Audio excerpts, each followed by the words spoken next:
on this episode of Indiana Education Insight.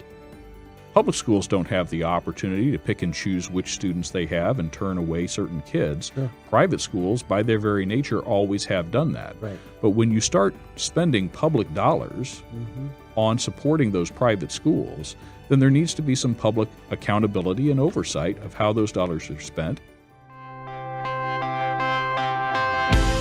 Every week, the Indiana Association of Public School Superintendents is taking you inside today's Indiana education collaboration and tomorrow's education trends. We're staying on the pulse of public school innovators throughout Indiana and beyond.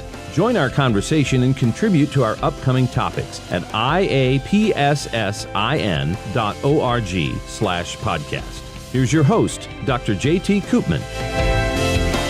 Welcome to another edition of Indiana Education Insight. I'm Dr. J.T. Koopman, Executive Director of IAPSS.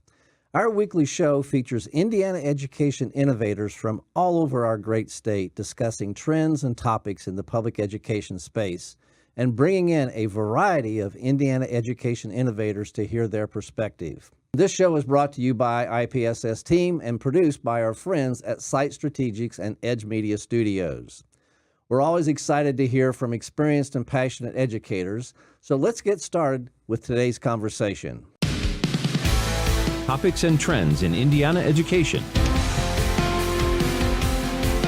Today's guest is Mr. Joel Hand, General Counsel and Indiana Attorney in Private Practice and Counsel for the Indiana Coalition of Public Education. So he has the ability to look at education from various lenses, which is very important. Of course, Mr. Hand has been a tremendous asset to public education in Indiana. Let's find out how he views the issues in Indiana public schools. Welcome, Mr. Hand. We're absolutely thrilled to have you on today's podcast. So if you could start by telling us a little bit about the Indiana Coalition for Public Education and your role and what you do for them. Certainly. Well, JT, thank you very much for having me here. I appreciate the opportunity to talk to your audience. The Indiana Coalition for Public Education was founded in 2011 by a group of concerned citizens who were worried about the future of public education in Indiana and how the General Assembly seemed to be tracking along towards draining more and more public resources away from public schools. Shortly after it was founded, I was hired to be general counsel and lobbyist for the ICPE's activities in the General Assembly. So you have an interest in helping Indiana public schools in a variety of ways. What are your association's most prolific means in assisting Indiana public schools? Well, for the most part, the Indiana Coalition for Public Education strives towards helping protect those K-12 public education dollars in the state's budget for public schools. We have vehemently opposed the creation of and now the expansion of Indiana's private school voucher program. We have stood arm in arm with public school administrators and teachers groups lobbying against those efforts. We have also strongly supported expansion of pre-K programs in Indiana, but not those pre-K program, or at least the legislation that would tie a link to expanding private school vouchers. We've stood strong, again, locking arms with educators and public school administrators and parents all across the state of Indiana and trying to preserve public funding for public schools in other ways, supporting increases in K-12 budget funding and budget agency or budget committee meetings and things of that nature. Okay. Well, certainly we advocate for public education as an association and appreciate everything that you're doing to elevate Indiana's public schools. Are there any new initiatives that you'd like to talk with our audience about while we're here today? Oh, absolutely.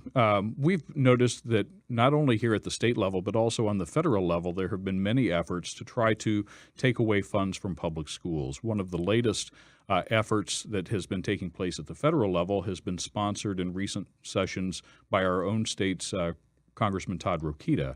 He's been offering, in conjunction with other congressmen and senators at the federal level, the Education Opportunities Act. And this would create essentially a nationwide voucher program through creating national scholarship granting organizations.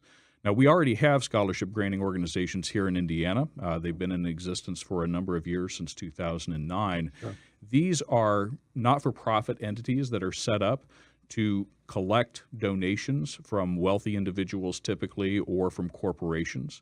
The donations that they receive are supposed to be turned around and put in the form of scholarships to students who are attending private schools. However, there are a couple of concerning things about that. Number one, the donors receive a tax credit, and here in Indiana, it's a 50% tax credit, by far the highest tax credit that any donor can receive for any type of donation on their Indiana tax returns. And number two, the scholarship granting organizations get to keep 10% of those donations that come in for administrative costs. So it's interesting here in Indiana, when you look at the 6 currently operating SGOs, only one of those 6 SGOs actually meets that 90% standard of giving out those donations in the form of scholarships. 5 of the 6 have failed to do that. Now, out of all fairness, only one of those 6 has only been in existence for a year and haven't given out any scholarships yet. They've also not reported receiving any donations. But only one of those 6 has actually met that 90% goal, which means that the other 4 have retained more than the 10% they're allowed for those administrative costs, which is a huge detriment to taxpayers. Well, I'm glad that some of those systems are not working well. I just can't imagine people that of means that would realize they could get a 50% tax credit wouldn't be all over this. I mean, this could be disastrous in many ways for how this whole system is working currently.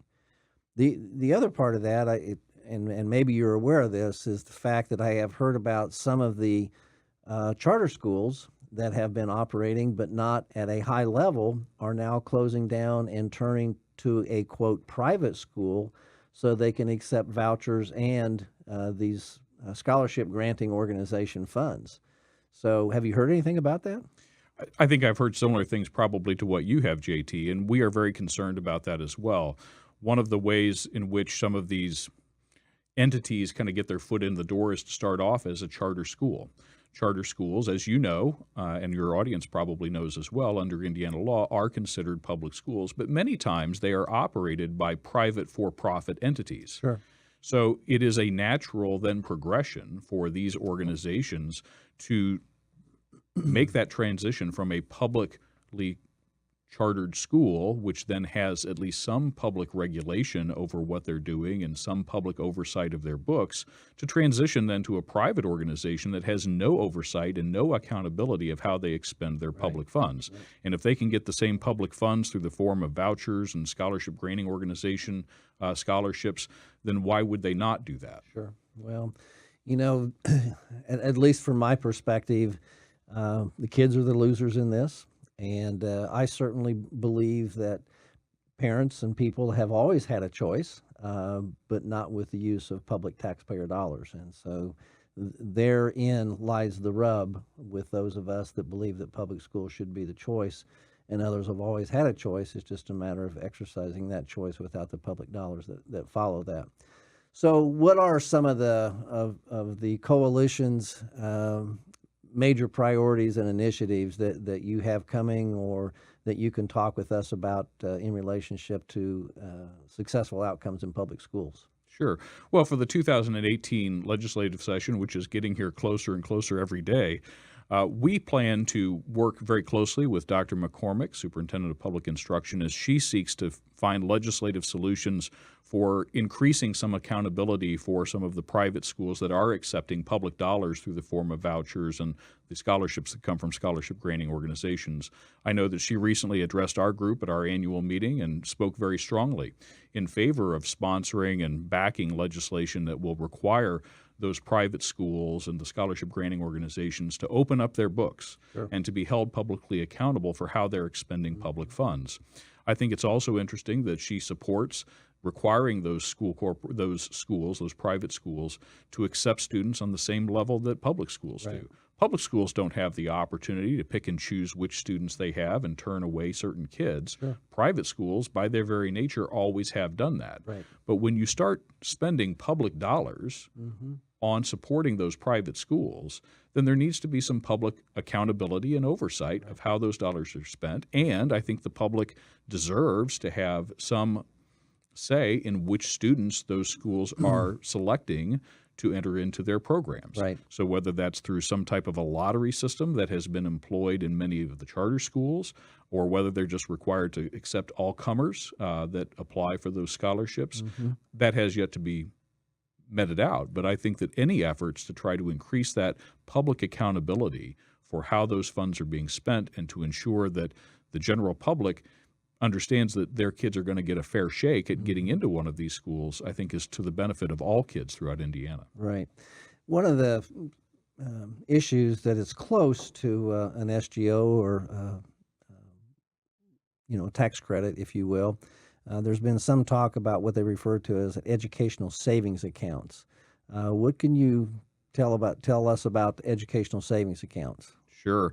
Well, for the last 2 legislative sessions, we have seen bills proposed that would create education savings accounts here in Indiana. And this is not a new concept. It's new to us here in Indiana, but it already exists in a number of states.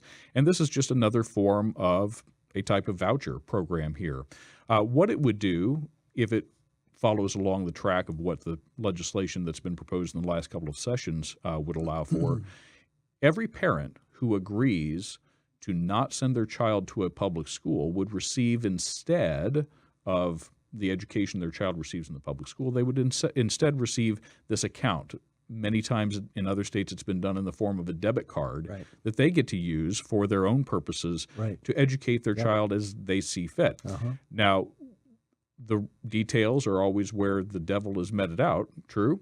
So we see in other states where there really is no accountability in how these education savings accounts are actually used. So if a parent decides, well, we're going to take a trip to Disneyland in California and we think that would be an educational experience for our child, there's nothing in those laws in other states that prevents that from happening. It's very much the wild, wild west. So we're very concerned about that. In another way, it would be looked at as being the form of vouchers for homeschool students, because every homeschool child in the state of Indiana would automatically qualify for one of these education savings accounts. Yep. Well, I'm nervous about that as well. I've already started my pre-General Assembly meetings and have indicated to at least a few of the legislators that I hope this doesn't come to pass and doesn't rear its ugly head, so to speak, because that's something that we will adamantly oppose. As will we. So let's talk about the Indiana legislature and in general our Congress in D.C. They've passed several education-related bills, and so what are some of the major impacts that you have seen or that the coalition has seen as a result of some of those bills that have passed recently? We know that the SGOs and the educational savings account are probably going to come back again. Kind of what are you seeing out there? Well, looking in Indiana first from last legislative session, one of the bills that we are greatly concerned about and we're very curiously watching its development and its usage over the next couple of years was House Bill 1007. This created, in essence, a voucher by individual course for students. So rather than having a voucher that takes the child out of the public school entirely for the semester or for the school year, they instead use the voucher to only use one particular course.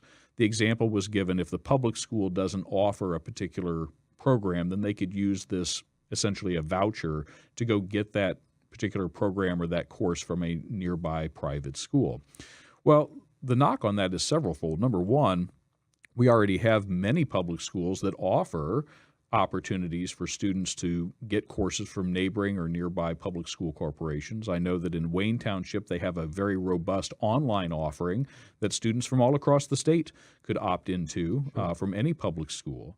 But now we're offering up this opportunity to the private sector to get involved. And the private sector, under this legislation, could offer individual courses, and it drains away those dollars from the public schools.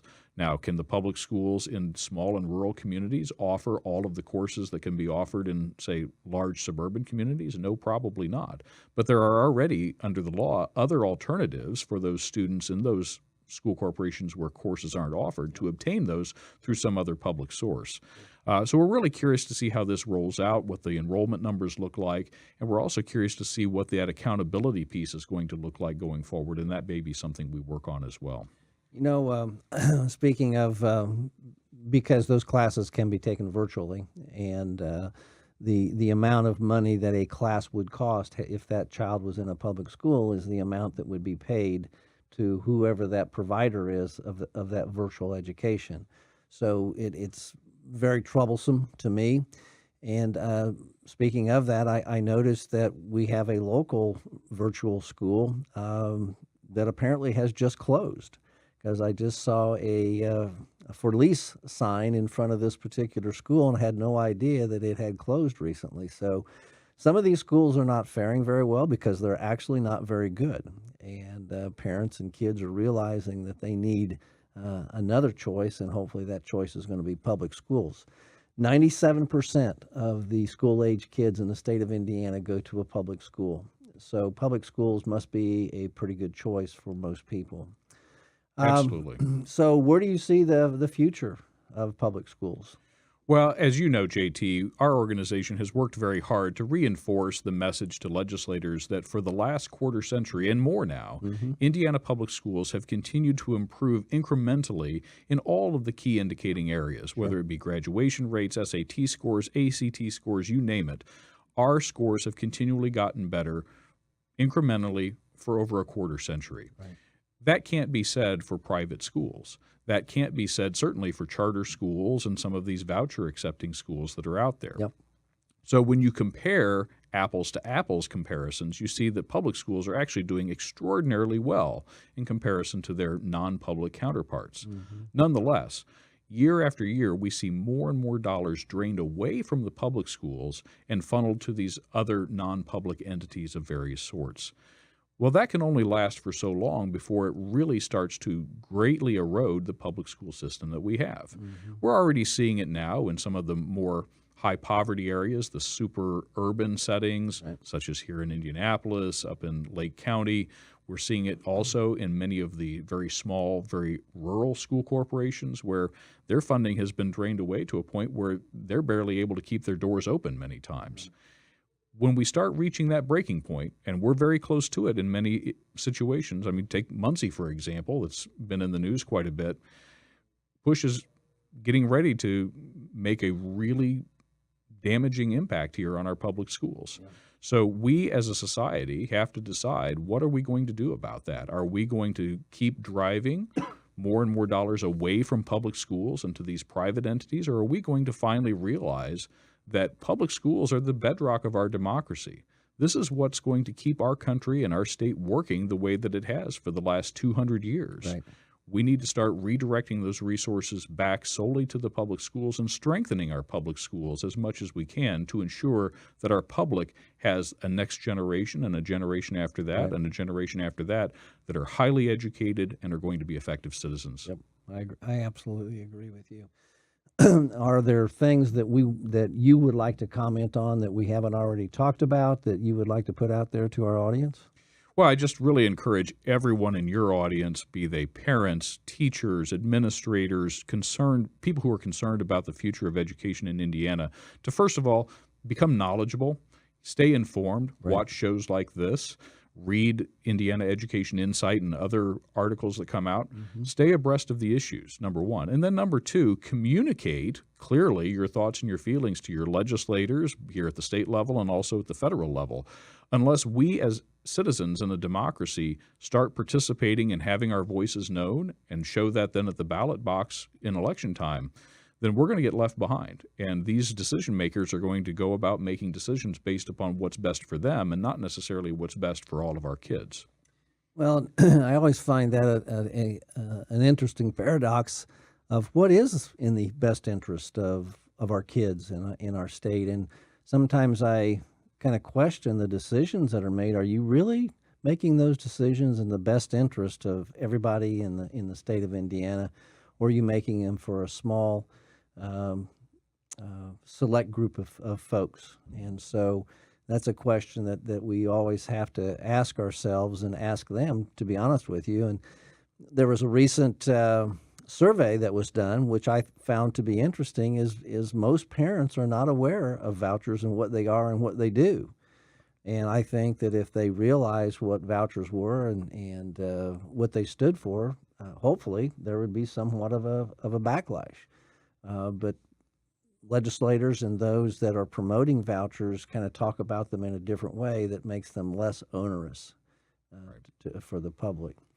So in closing, any other advice that you would have for parents, teachers, administrators in our ever-changing landscape of public education in the state of Indiana?